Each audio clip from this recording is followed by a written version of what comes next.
जी अस्सलाम वालेकुम। मैं मोहम्मद अब्दुल्ला लाहौर से। तो जी मैं परफॉर्म करूँगा अभी सॉन्ग।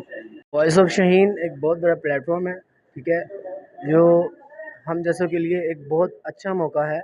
तो आप भी आएँ और अपनी किस्मत को आजमाएं। काश असी मिल जांदे, विछोड़े ना आंदे, तेने ना वसदे ना, ते लोकी हसदे ना।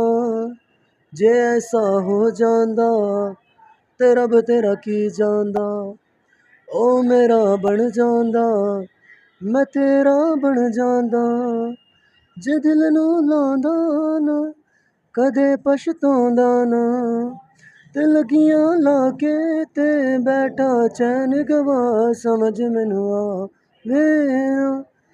क्यों रोंदे ज़ारो ज़ार जिन्हां दे सीने दे विच वसदा कोई यार, समझ मैनू आवे ना।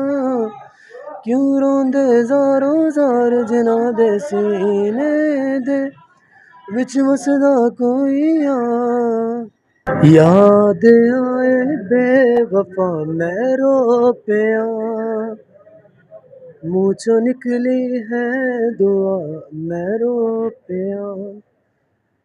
याद आए बेवफा मैं रो पिया, मुँह चों निकली है दुआ मैं रो पिया।